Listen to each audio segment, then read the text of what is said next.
Okinawa saw construction of the new U.S. military base in Hanoko, an urgent call to prevent the construction of a new military base in Okinawa.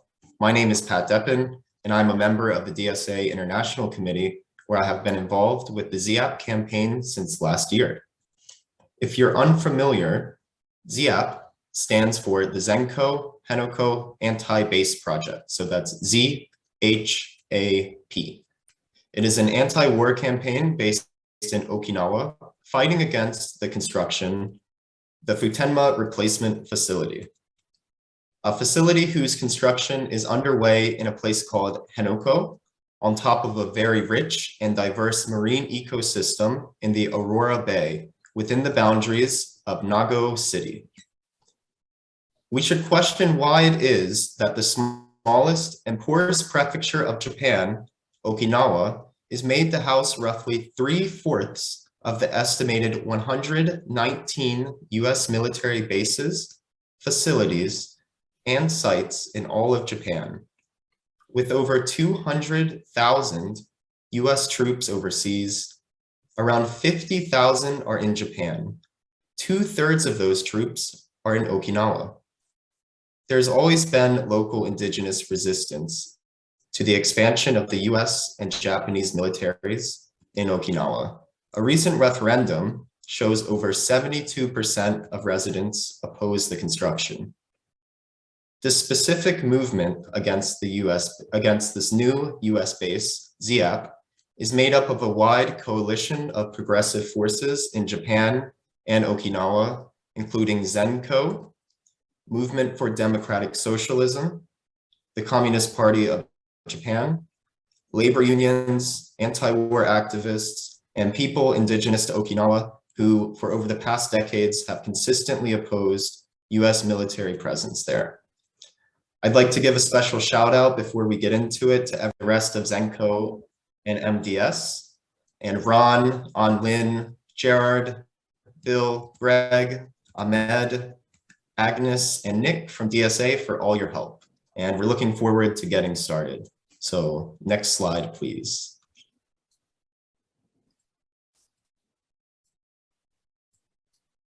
Okay, so just very quickly, I'll give an overview of today's event and introduce the agenda and aims of the ZEAP campaign before moving on to our panelists. First, the webinar will be recorded and shared across various channels. Second, please ask questions using the panel. Please ask questions throughout the panel using the Q&A feature. Again, there's no such thing as a bad question, and we will do our best to get through as many questions as we can. We're planning on leaving around 20 minutes for Q&A. And please feel free to use the chat function, but keep it relevant to the panel contents.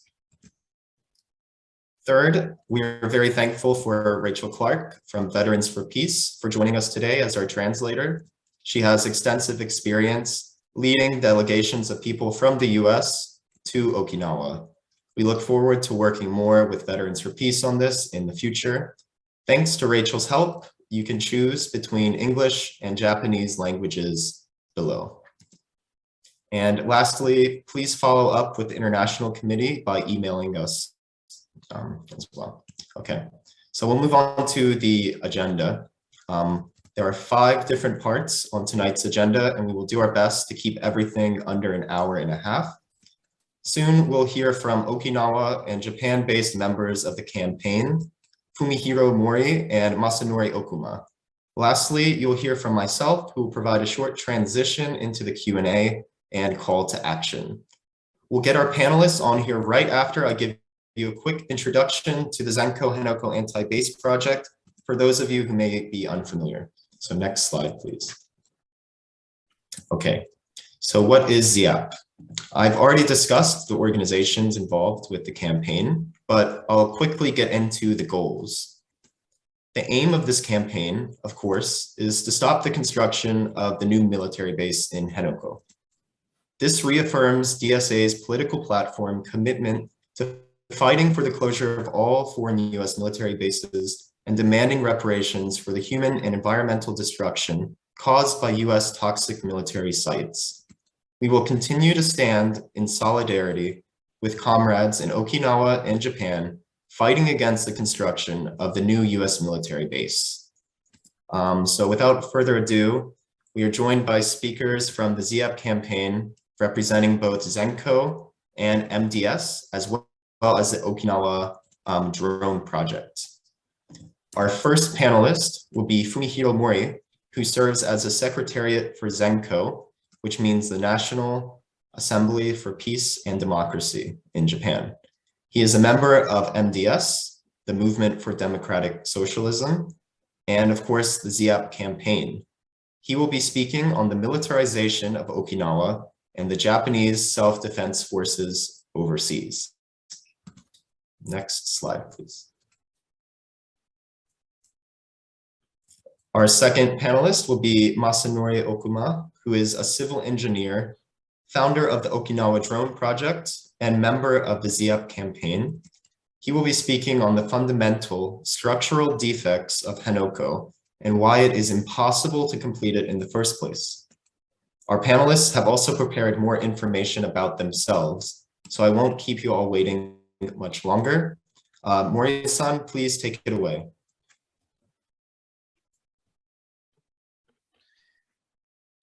Hello, my name is Fumihiro Mori. I am a member of the ZENKO Secretariat and the Movement for Democratic Socialism. My report today is about the militarization of Okinawa and the Southwest Islands, aimed at dispatching the self-defense forces overseas.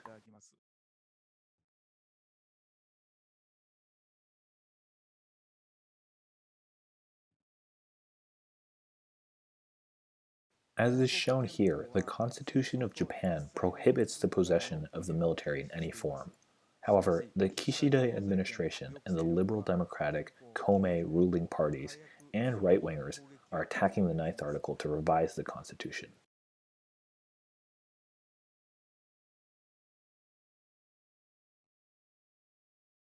Japan ranks 8th in global military spending and is now claiming to acquire capabilities to strike enemy bases. Japan already possesses aircraft carriers and F-35B stealth fighter jets, as well as an overseas military base in Djibouti, Africa. All these enable Japan to engage with enemy countries in an actual war. Upon the pretext of a Chinese threat, Japan is hosting joint military exercises with the US and other Western countries in the Asia-Pacific region with the intention of dispatching its military overseas. Pacific Crown 21 was conducted from August 25th to September 9th, 2021 in the East China Sea and Japanese waters. Japan, the US, the UK, Holland, and Canada took part in this large-scale naval exercise under the pretext to counter China, with major aircraft carriers partaking from each country. As you can see, this is a Canadian ship.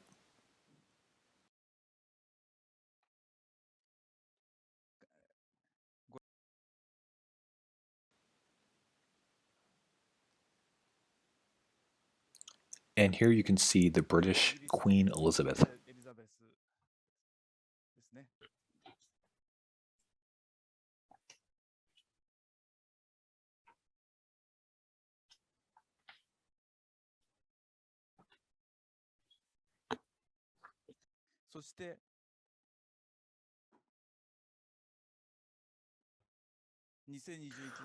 On October 3rd, 2021, Japanese aircraft carrier Izumo conducted takeoff and landing practices of U.S. Marine Corps F-35B fighter jets.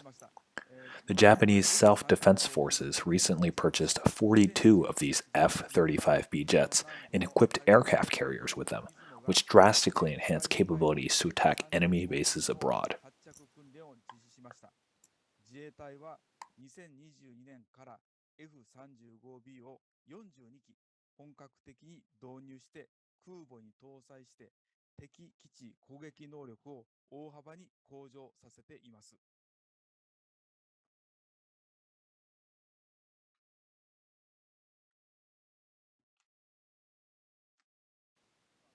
What you're seeing now is the Self-Defense Forces F-35B fighter jets. The SDF has begun to equip these jets in 2022.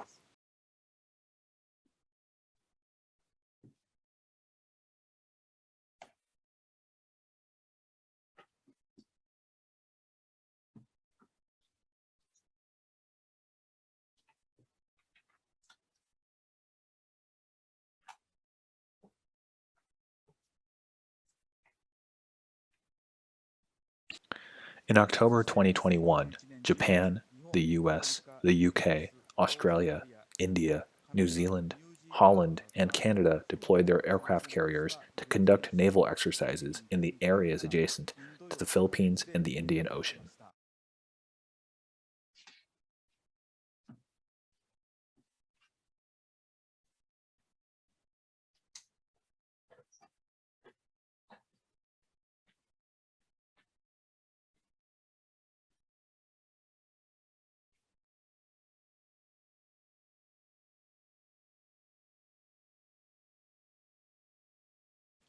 This is a map of the Philippines. On October 2nd and 3rd, 2021, Japan, the US, and the UK conducted military exercises in the Philippine Sea to the east of China.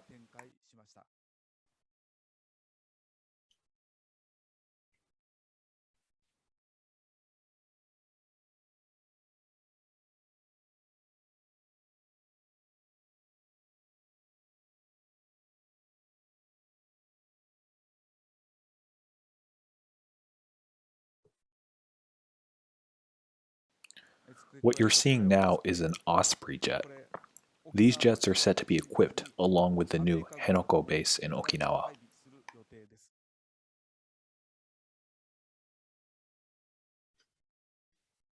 From October 11th to 14th, they conducted Exercise Malabar 2021 in the Bay of Bengal.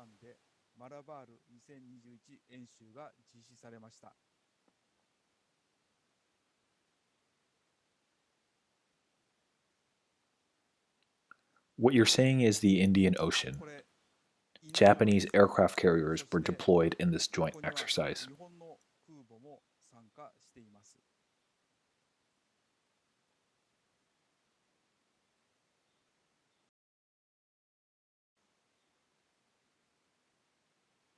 A similar exercise was conducted on October 18th.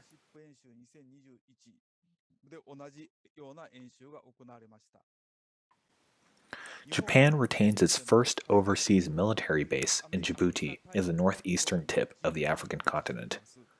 It is situated at the exit of the Red Sea, and it serves as an outpost from which to send its troops to Africa and the Middle East. From this base in Djibouti, SDF warships and P-3C patrol planes are going out daily on military patrol missions in the Arabian Peninsula and the Gulf of Aden. The grounds for the military operation is to patrol for pirates. However, no case of pirate assaults has been reported in this area for the last several years.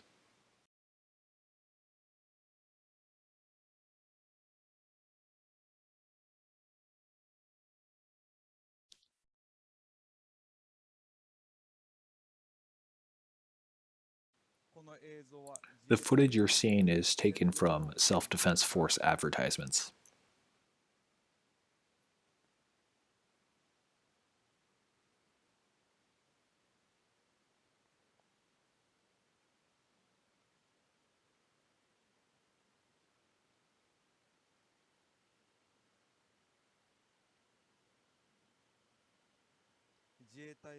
The Japanese self-defense forces is watching for a chance to exercise its military forces in the northwest of the Indian Ocean, the Middle East, and in Africa.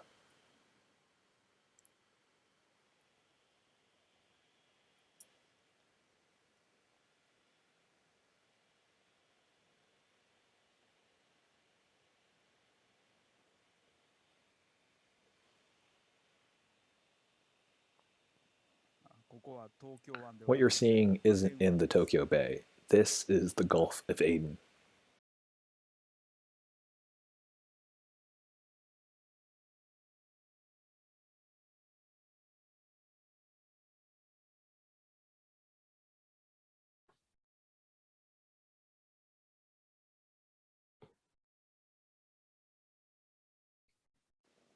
What you're about to see is footage from a joint military exercise between Japan, the US, and France in the southern island of Kyushu.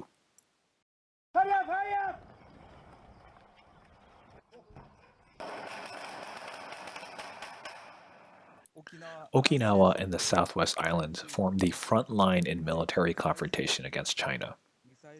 They are made to assume the role of military bases and an outpost to fly attacking missions.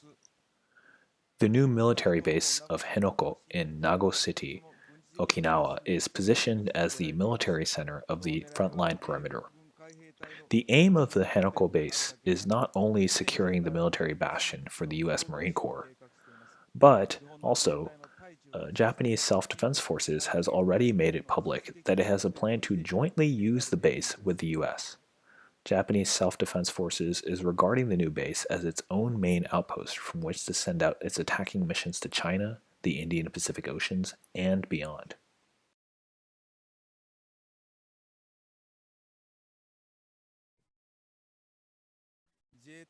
The SDF has continued to conduct military exercises in the Southwest Islands. What you're seeing is a joint military exercise and landing operation in Tanegashima.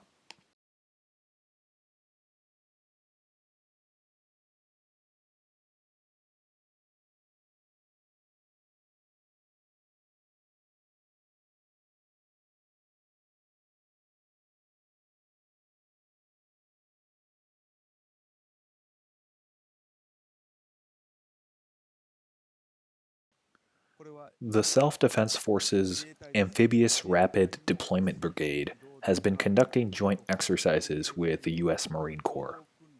This is a military exercise for the landing operation in a war of invasion. The SDF is planning to equip the new Hanoko base with these landing craft air cushion vehicles.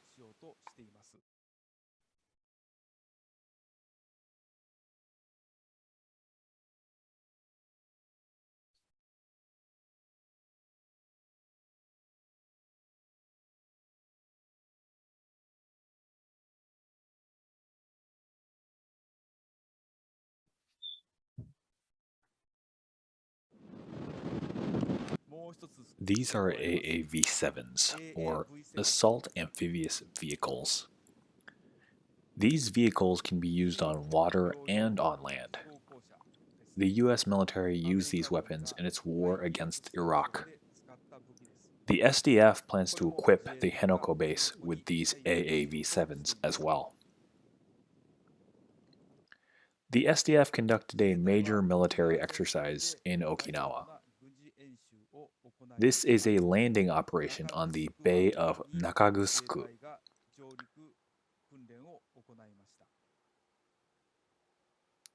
This is a civilian bay, not a military bay. This ferry you're seeing is a commercial ferry. It is not a military ferry.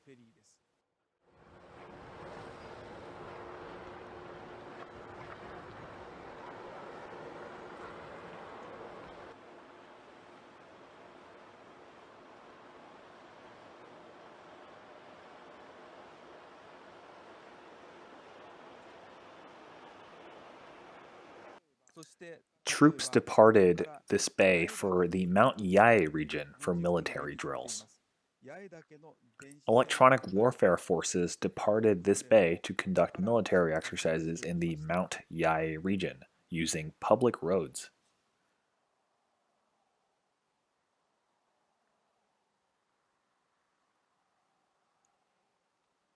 Mount Yae is located near Hinoko.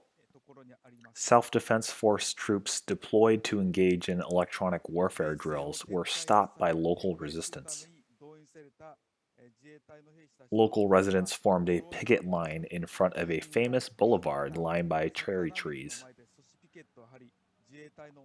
A huge SDF vehicle broke a cherry tree branch. They couldn't advance any further and were forced to retreat. It was a victory for local activist strategy of nonviolent resistance.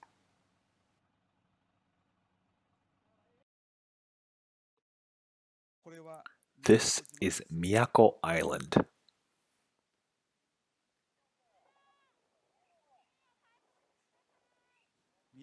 On Miyako Island, a missile base is being built just 200 meters away from residential areas.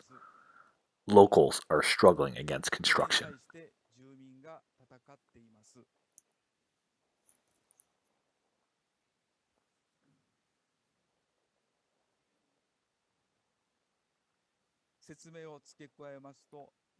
What you're seeing is footage of self-defense force troops delivering missiles to the missile base in Miyako Island. Here are local residents protesting.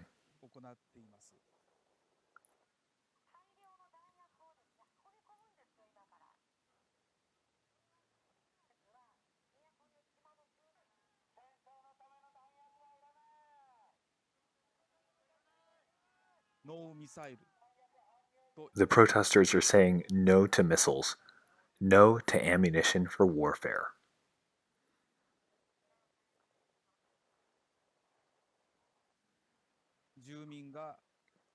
Local residents are engaged in sit-ins on the bay.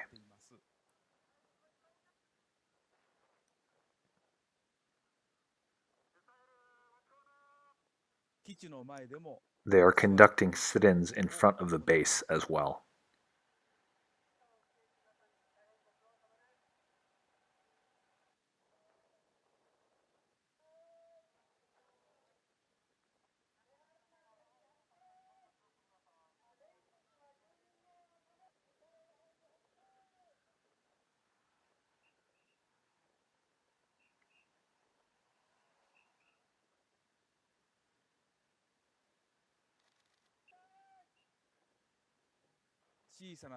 As you saw, even on the small island of Miyako Island, a missile base is being constructed. Next is Ishigaki Island. On Ishigaki Island, a self-defense force missile base is being constructed less than 100 meters away from a local school. Protests continue against construction.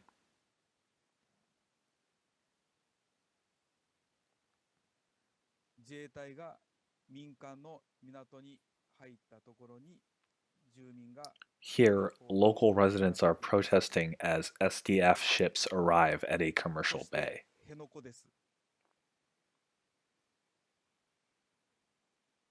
Finally, Hinoko.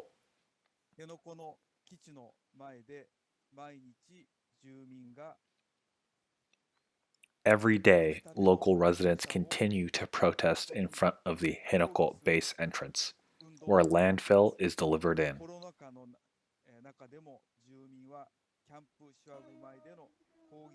Even during the COVID pandemic, residents have continued to hold protests in front of the Camp Schwab main gate to stop the dump trucks from entering.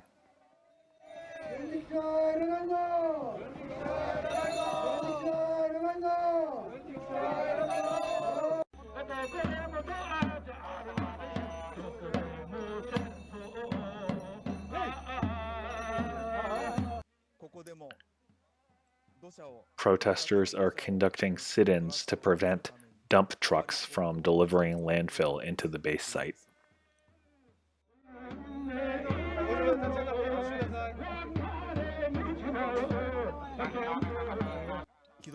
Riot police remove protesters, but the protests continue.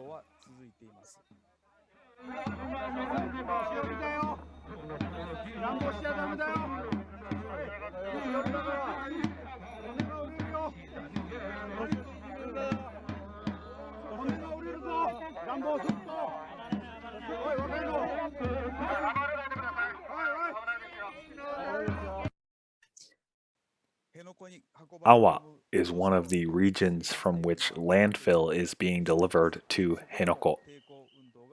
Even here in Awa, protesters are resisting. Every day, protests like this continue.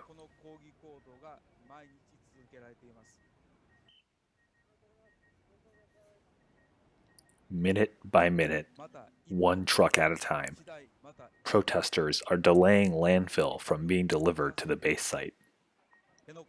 In 3 years since the Hanoko base construction has begun, just 8% of the required landfill has been filled.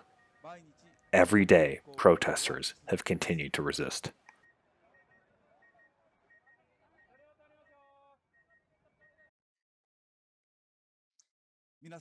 Everyone, let us expand the ZHAP campaign even more. Together, we, the people of Japan and the US, can put pressure on the US Congress and the Biden administration and stop the construction of the Hinoko base. That concludes my report. Okay, thank you very much, Mori-san, and we'll go right into Okuma-san's presentation next. So thank you.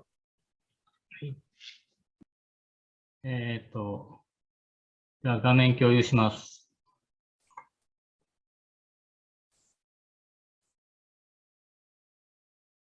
Hello, everyone. My name is Masanori Okuma. I live about 30 kilometers to the north of Hinoko.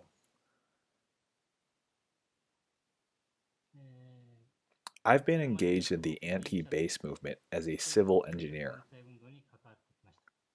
I'm honored today to be given an opportunity to talk about the fundamental structural defects in the design of the U.S. military base in Hinoko.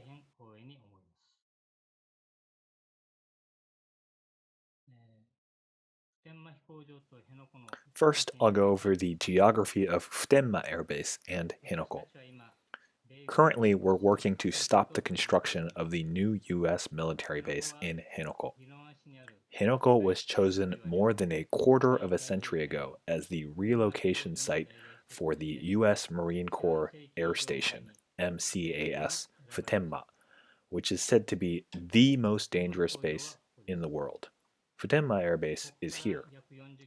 In terms of direct distance, Hinoko is about 40 kilometers to the north of Futenma. This is a map made by Okinawa Prefecture showing the locations of U.S. military bases. U.S. military bases on the main island of Okinawa are shown in different colors. You can see they're scattered all over, effectively making the whole island into a huge base.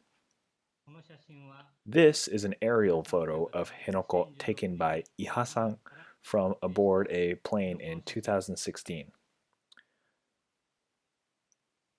This is before the reclamation work started. By the way, the coral reef here looks like a marine animal called the dugong, and this picture was carried by the Okinawa Times. This is a picture taken from above in 2021. It was provided by a different person. You can see how land has been reclaimed in the shallow Hinoko side. If you compare these two pictures, you can see how the Hinoko side has changed. They are continuing the reclamation work to build a military airbase with a pier for warships to come alongside. It is far from the downsizing of bases as is often claimed by the Japanese government. Instead, it is an obvious reinforcement of base functions. The whole reclamation area of the Hinoko new military base is 377 acres. Out of this area, on 101 acres on the side of Hinoko, land has been reclaimed as high as 3 to 4 meters from sea level.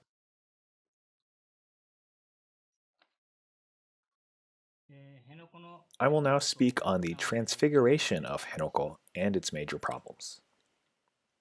This picture was taken on September 25th, 2017 by an activist from outside of Okinawa. It is a panoramic view of Camp Schwab taken by a drone from above the Bay of Ora. This is the reclamation area. I launched the Okinawa Drone Project in 2018, and in April of that year started monitoring activities from my drone. They started to throw in earth and sand into the Sea of Hinoko on December 14th, 2018. This is the picture my drone took at that time.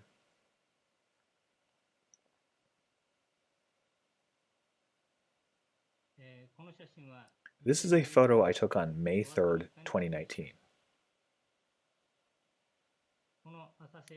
Reclamation work was first started in this area, where water is shallow. This is the Ora Bayside, where the water is very deep. An 1,800-meter-long V-shaped runway is part of construction plans. However, the length does not meet the criteria for using it as a civilian airport. This area, which is as wide as 120 acres, has a super soft seabed. This yellow line indicates the Soku fault line, which is feared to be active. And this line is also suspected to be an active fault line called the Hinoko fault line. Sandwiched between the two lines is an ammunition depot called the Hinoko Ordnance and Ammunition Depot. Let me next explain the super soft seabed issue, the active fault lines, and the ammunition depot. I will now talk about the super soft seabed problem. In March 2018, studies revealed that in a wide range of area in the Ora Bay, the seabed has an N value of 0, and the ground is super soft, like sludge or mayonnaise. To place a giant concrete structure, you need hard ground with an N value of at least 50. N value is an indicator that shows the solidity of the ground. The larger the N value is, the harder the ground is. As N value nears 0, it gets super soft. At the time of the revelation, it was estimated that the soft seabed was as deep as 70 meters.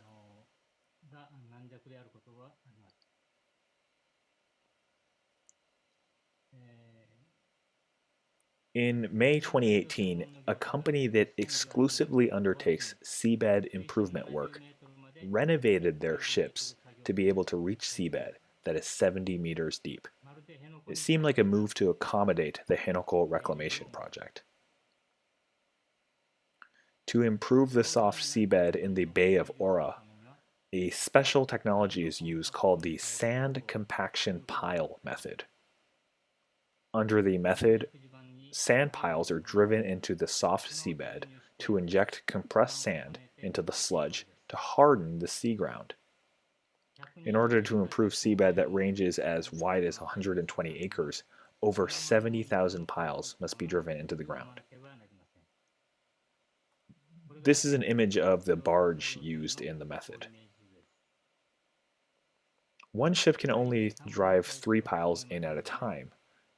It's easy to see that even if the number of ships in operation are increased, completion of this process will take many more years. This is a picture of Haneda Airport in Tokyo, where the sand compaction pile method was previously used. The same method was also used in construction of Kansai Airport in Osaka. However, the waters in both airports were only 30 to 40 meters deep.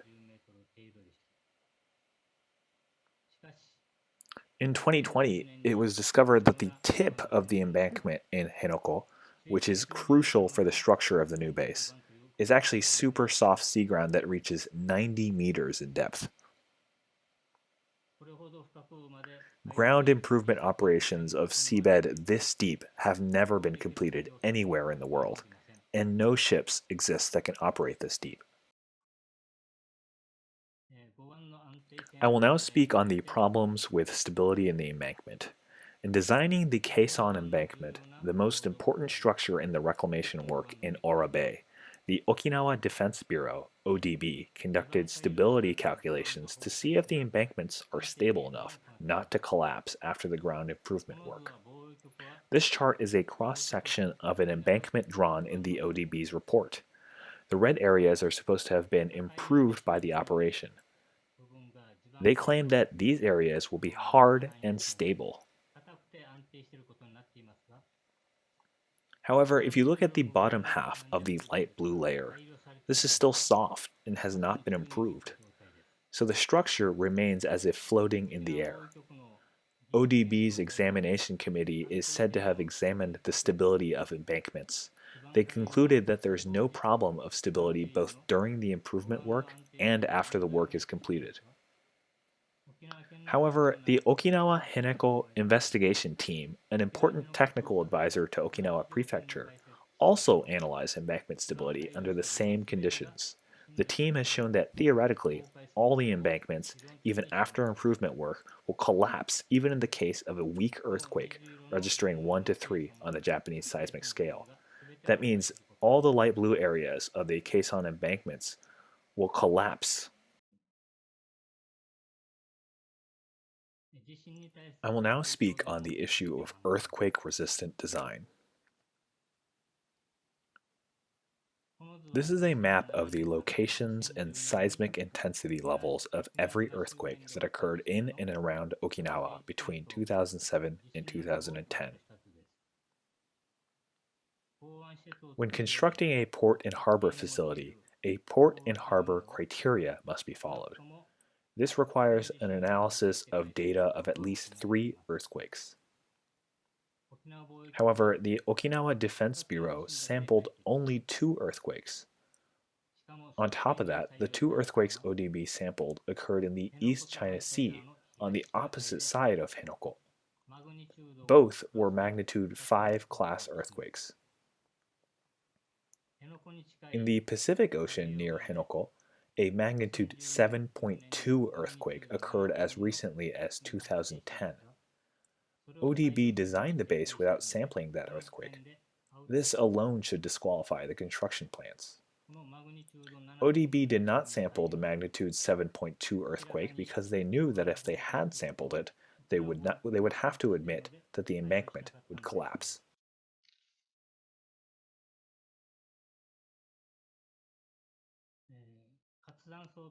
I will now speak on the issue of active fault lines in the Hinoko Ordnance Ammunition Depot. There are 2 U.S. ammunition depots in Okinawa Island.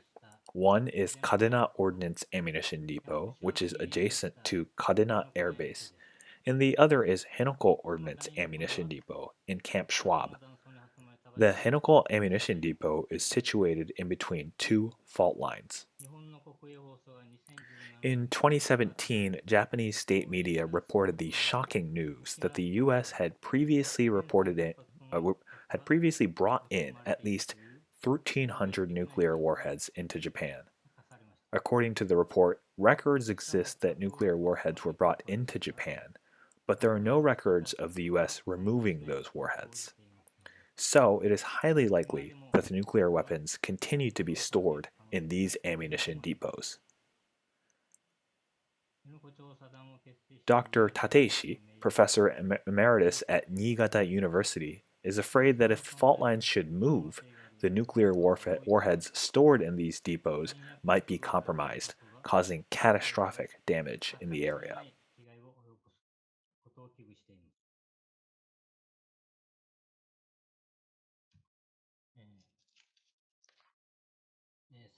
As we have seen, the ongoing construction of Hinoko U.S. military base is based on faulty design, which is unbelievable in such an earthquake-ridden country as Japan. They have not conducted adequate examinations on either the strength of the structure or active fault lines. Further, it is highly likely that U.S. warheads are stored in ammunition depots in Okinawa. It is not clear if construction of the base is even possible. How much more tax money will they waste? How many more years do we have to wait before Futenma Airbase is removed? Comrades in America, let us raise our voices together and stop construction of the new U.S. military base in Hanoko.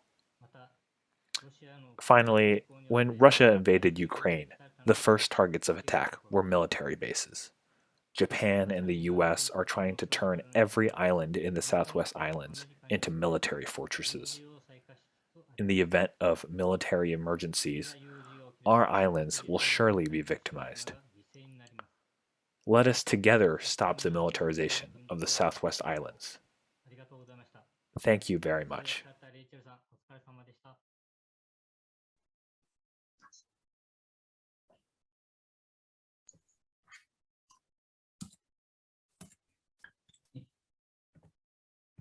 Okay, thank you, Okuma-san, and thank you, Mori-san, for your presentations. Jared, if you can share my slide presentation, I'll get into the rest of the panel. Okay, so yep, thank you again to the the speakers. I'll speak briefly before going into the Q&A. I'd like to first start with a map that shows just how engulfed the world is in US military bases.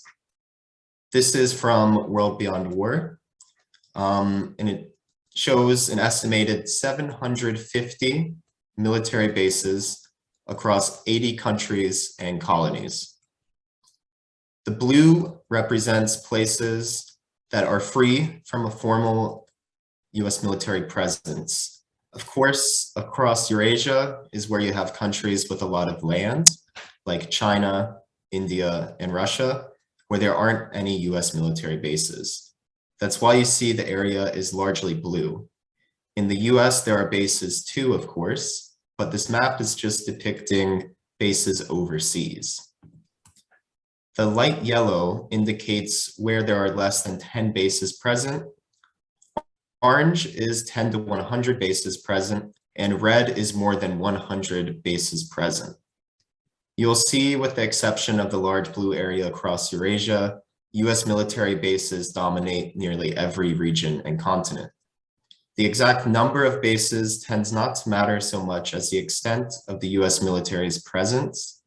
There are different ways of recording this, so we don't want to get too caught up on the numbers, but you'll notice that all of Japan, which in this case is including Okinawa, is a dark red. So next slide, please.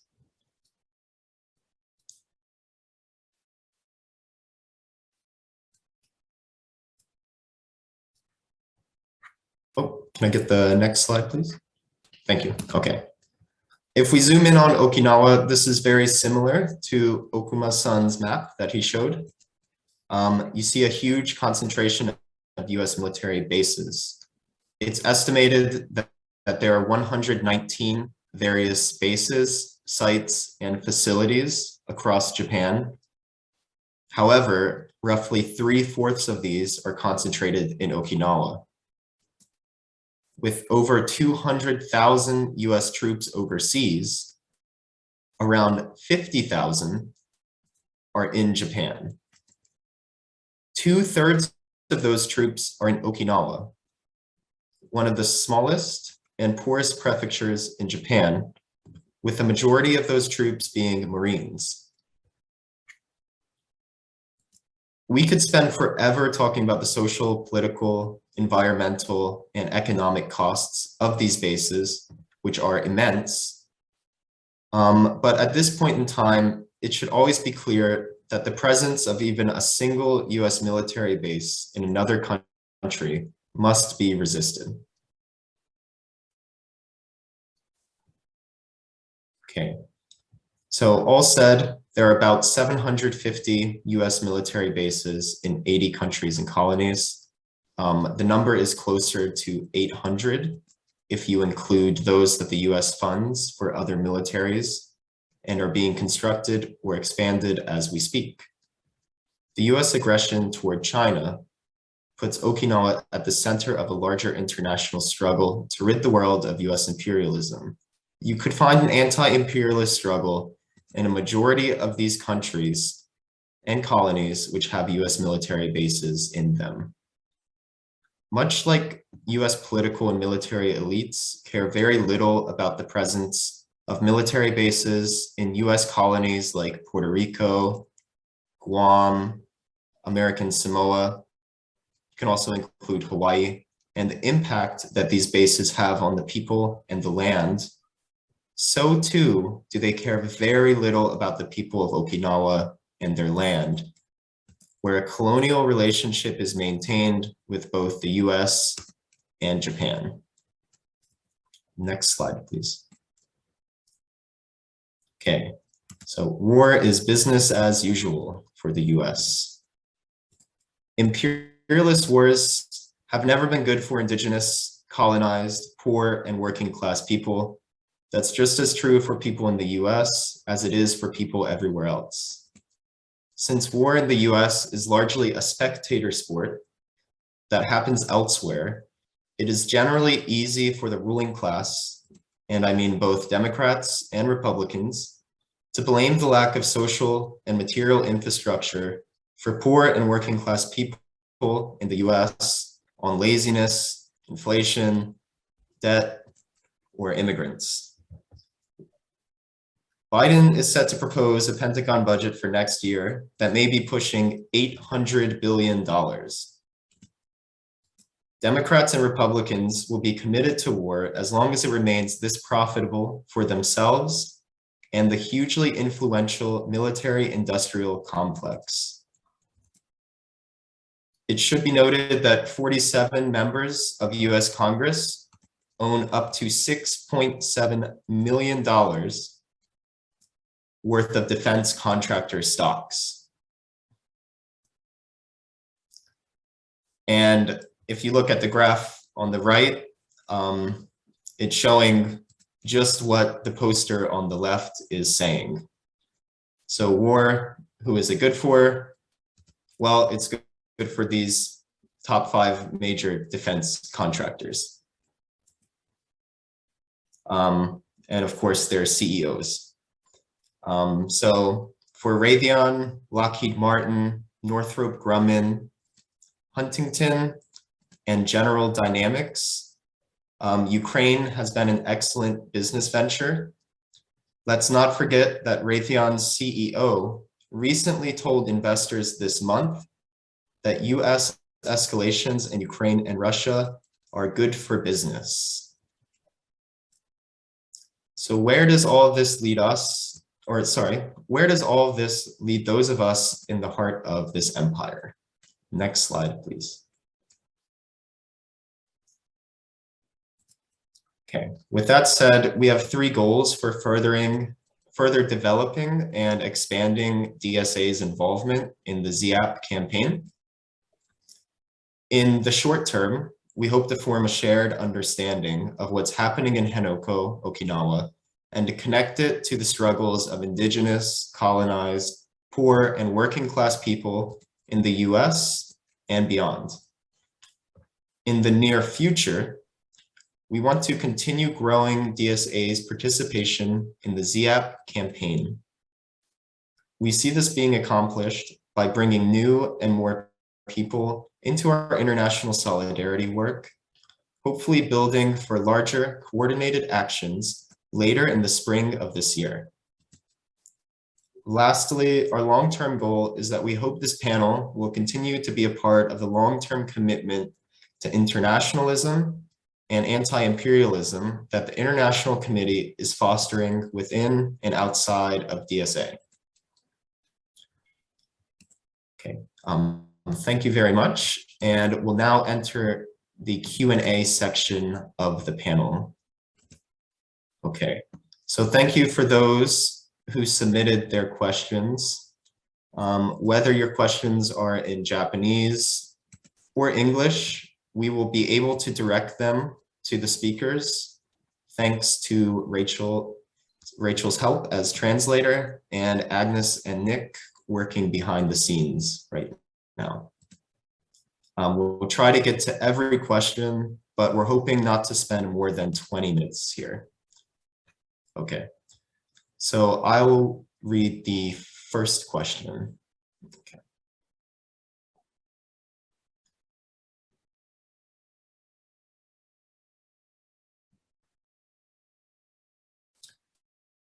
This one is directed to Mori-san.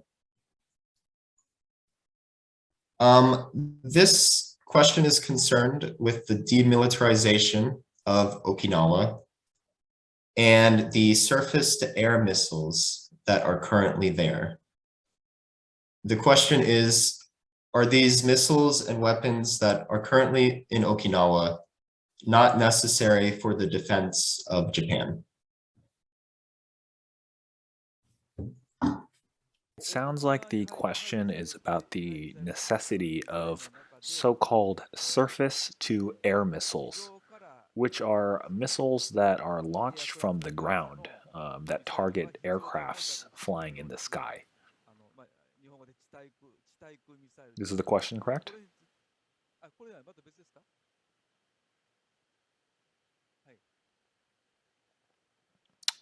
Well, I think they are unnecessary.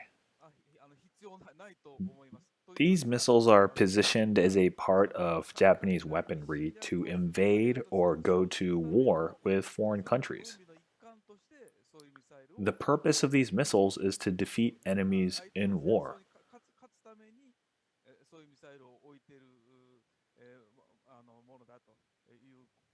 And that's why I think they're unnecessary.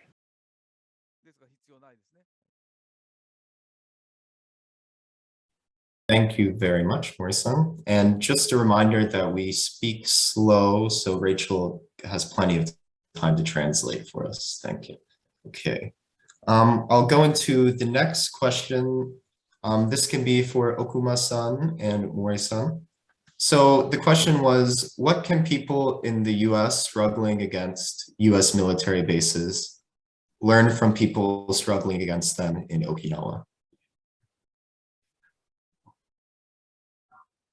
The ZHAP campaign is a campaign that brings me great hope. I believe it's important to continue speaking out, to raise awareness in the US and on a global scale about the current situation in Okinawa. Thank you so much for your answers. Rachel, can you hear me okay? Okay, great. Okay, so we'll move on to the next question. Okay. This one is maybe good for all of us. So construction of the new base in Hanoko is proceeding despite opposition from people in Okinawa. But there have been reports that the US does not even need the new base. What is the importance of this base to the US? Especially considering they are not sure when construction will be completed.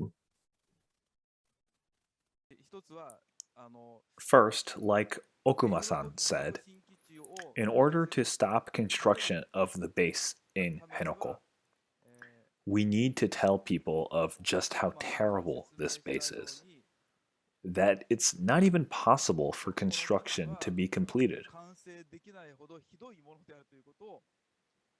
We need more people to know about it.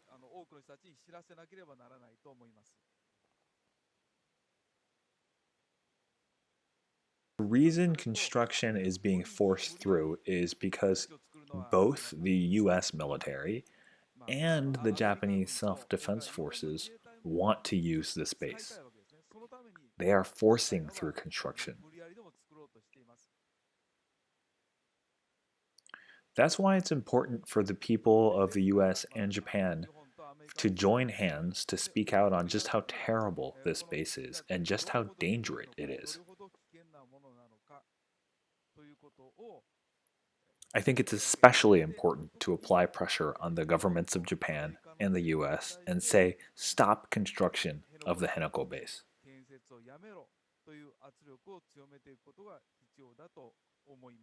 The Hanoko base issue isn't well known in the US. Even in Japan, many people still don't know about it. That's why I think it's important to strengthen this ZHAP campaign.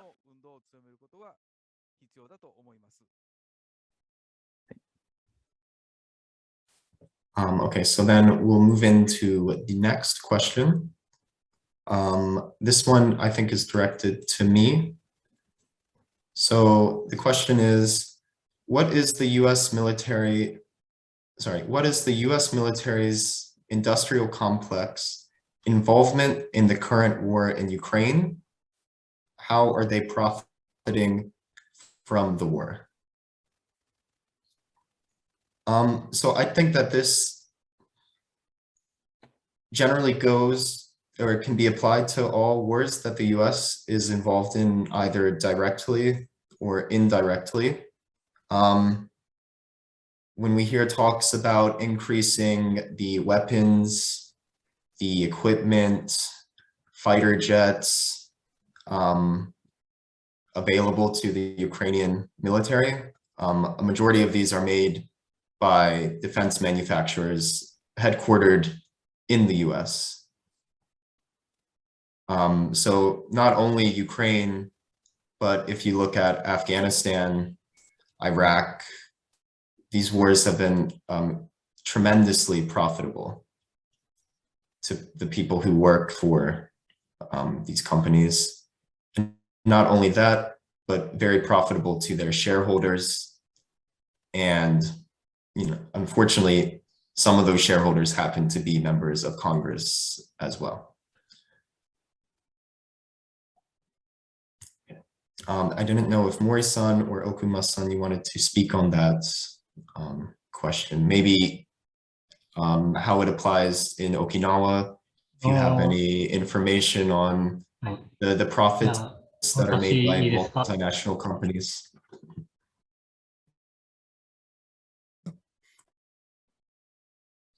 じゃあ、私からいいですか。As I said earlier at the end of my presentation, it's common sense that military bases will be targeted for attacks during war. Right now, the US and Japan are building more and more bases in preparation for a presumed Taiwan crisis. And actually, the people of Japan are not at all concerned about this. They're not interested in making this a national issue. That's why it's important for us to speak out and spread our messages in various places. What I'm worried most about is the fact that even within Okinawa, there's a growing number of people who approve of housing US military bases. The Okinawa governor's election later this year is looking very tough. This year is the 50th anniversary of the return of Okinawa to Japanese control. It's important that we question whether returning to Japanese control was actually a good thing, because at this rate, Okinawa will be sacrificed to further militarization. We cannot let that happen. If we do not speak up, democracy will no longer exist in Okinawa or in Japan. Please, let us raise our voices together and speak out.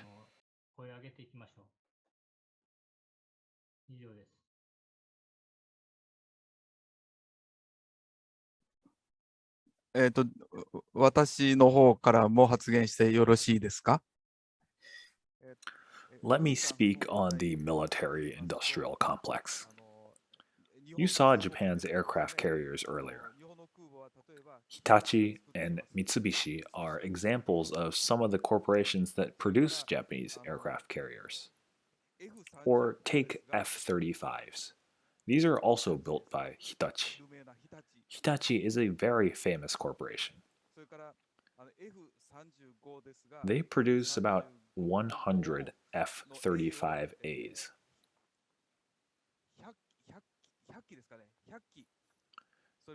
The aircrafts that are put on aircraft carriers are F-35Bs. Japan is purchasing 42 of these aircrafts. Major American corporations profit greatly as a result of this. On top of that, Mitsubishi produces these aircraft through licensed production, so Japanese corporations also profit greatly.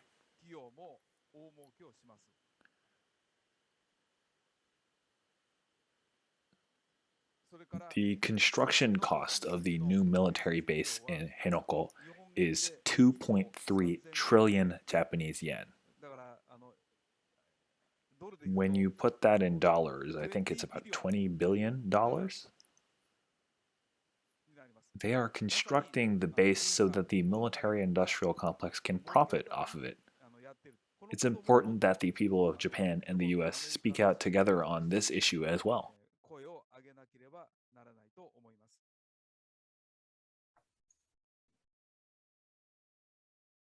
I think it's also important to add too that from the perspective of the Pentagon, it's far cheaper to station US military forces in Okinawa than it is in the US because Japanese taxpayers are made to bear a lot of the costs. So that's also, I think, an important aspect to consider when we look at why the US military is present so much in Okinawa. Okay, I think we still have time for a few more questions. this last one will be also for Mori-san and Okuma-san. So if the Hanoko base is completed and a natural disaster causes damage to the US military and the Okinawan land, who is responsible for the compensation for those damages? はい。どうぞ。 The people of Okinawa are always opposed to military bases. It's not like the bases are being constructed with our approval. So when the environment is destroyed, I think the Japanese and US governments should both be responsible for compensation. But actually, the environment is already being destroyed. This region is called a hope spot, and it is gradually being destroyed. That's why construction needs to be stopped now. This is the anger of the Okinawan people. 以上です。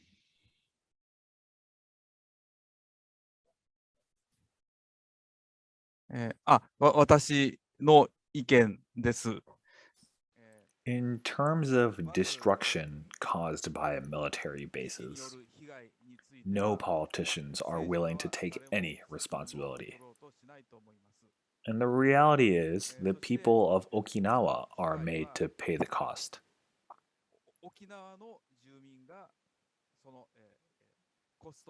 I believe in English you call it pay the cost. They will be burdened with the cost. That's what would happen.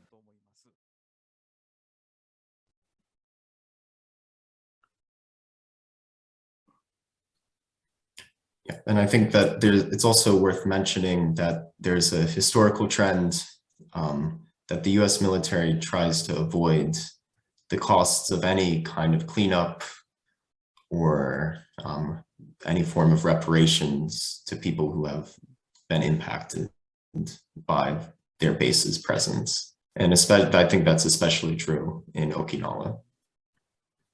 Okay. So maybe we'll do one final question, unless we have some more that come through. So we've had a couple people wonder, maybe they are in Japan, maybe they're in Okinawa, maybe they're planning on visiting Okinawa in the future, and they want to know how best to get involved in the work of ZHAP and also other leftist progressive organizations. There are several movements organizing to oppose military bases in Okinawa. For over 30 years, we at ZENKO have been communicating with and learning from these movements.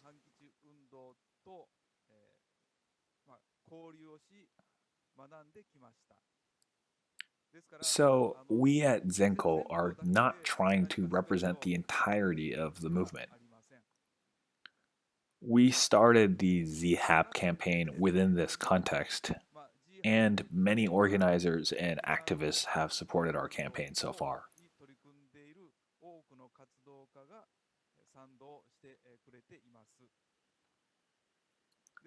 ZHAP and ZENKO are not the only campaigns, but through ZHAP and ZENKO, you can connect with the broader anti-base movement in Okinawa.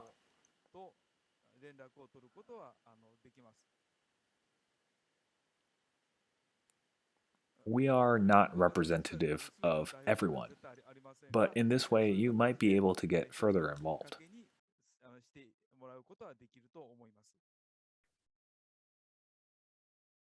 私の方からも一言。どうぞ。はい。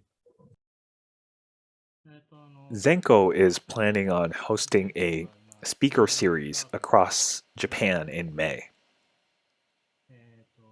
May is an important time because it will mark the 50th anniversary of the reversion of control of Okinawa to Japan. Because of that, there are several organizations and individual activists who are trying to put together things around this anniversary. Yesterday, there was a symposium held by an organization founded by Yamashiro Hiroshi, called No More Okinawan War. Life is a Treasure. This organization was founded because of the urgent fear that Okinawa may be destroyed in war. Over 900 people have backed this organization.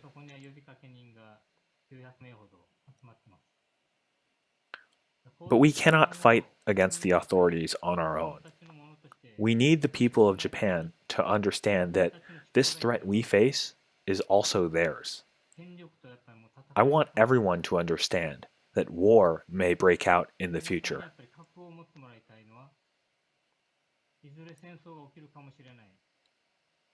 And the first casualties will be our own Ryukyu Okinawa and the Southwest Island chains.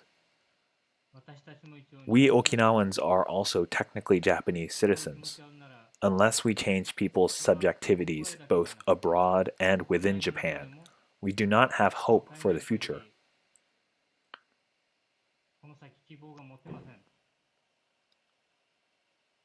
Unless we use the internet and speak out to young people, this movement will not spread.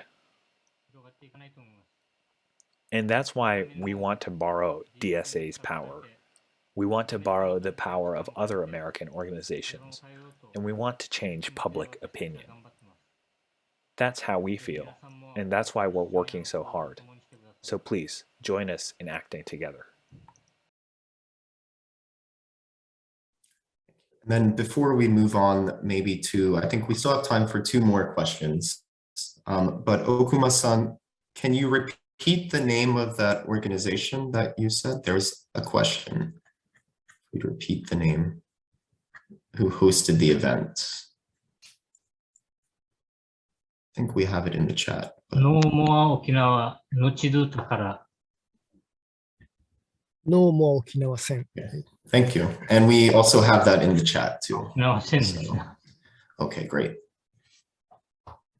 One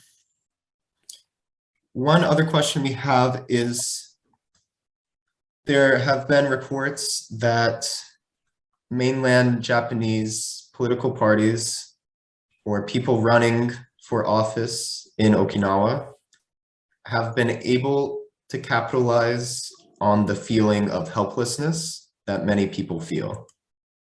There was a Jacobin article that came out which discussed how many people think that this is an impossible task and they are just happy to vote for someone who gives them maybe minor improvements rather than radical change.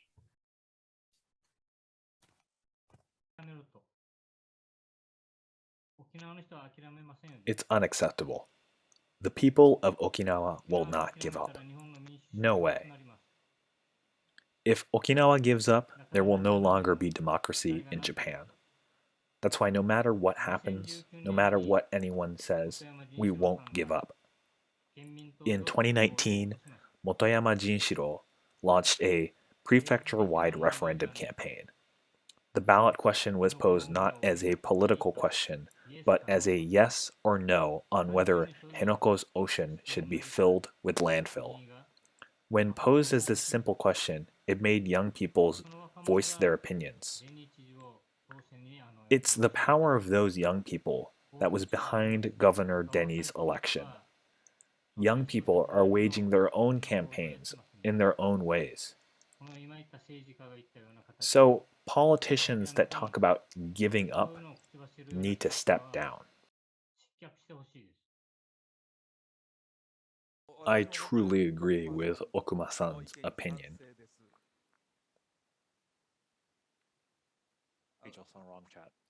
The politicians in Tokyo are using money to get people to give up.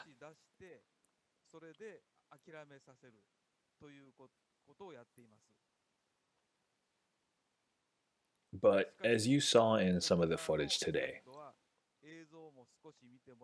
the people of Okinawa have been struggling against military bases for 70 years since the end of World War II. And the current governor of Okinawa, Governor Denny, was elected after vocally opposing the construction of the Hinoko base.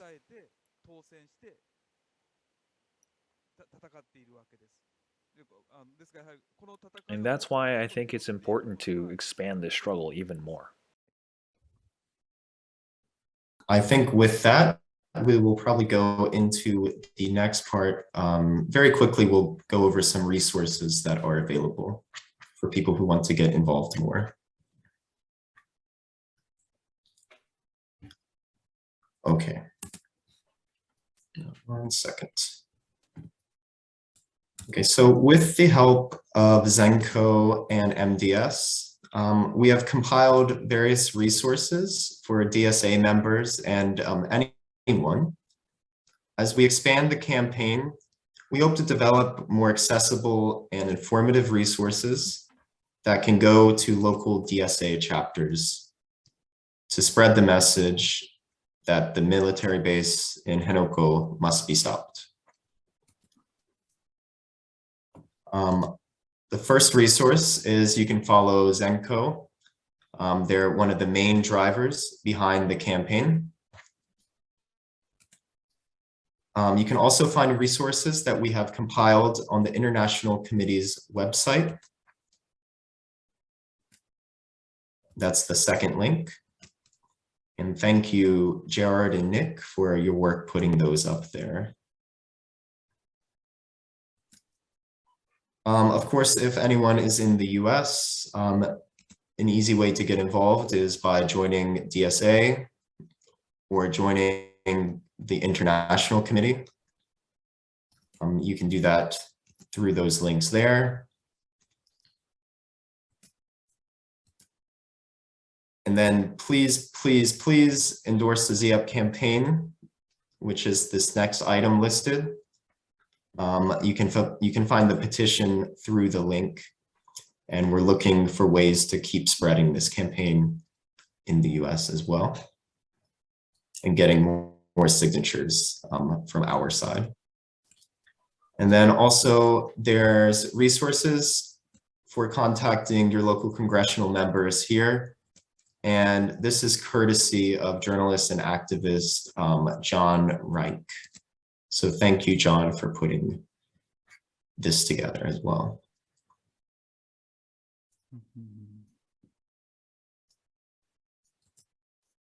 Okay. And we'll go to the last slide. Okay. So we just wanted to thank everyone again, especially our panelists, Fumihiro Mori and Masanori Okuma, and our translator, Rachel Clark. Thank you for all your work.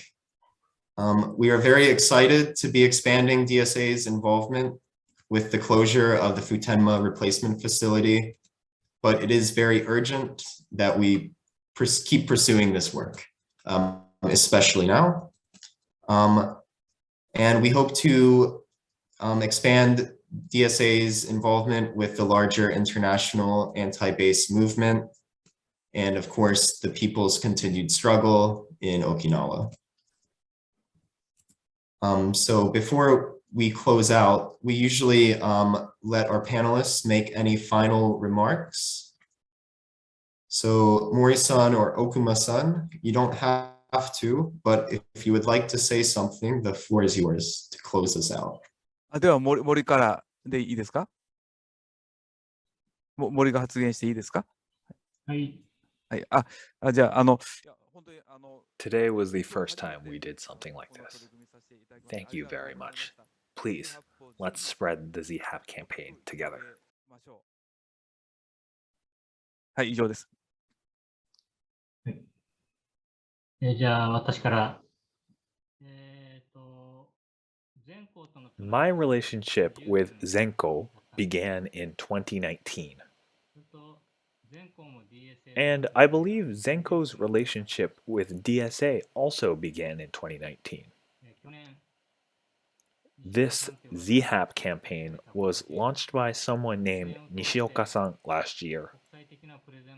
In just 1 year of the campaign, we've gotten to the point where we're holding international presentations.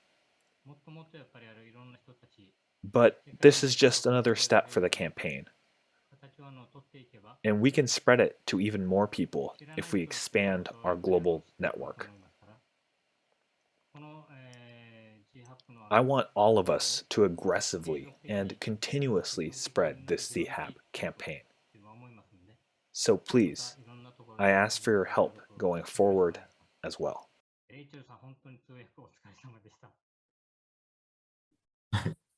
Thank you so much, Okuma-san and Mori-san, and of course, Rachel. We had over 100 Thank you. attendees in all today, and not including people who were joining on Facebook as well.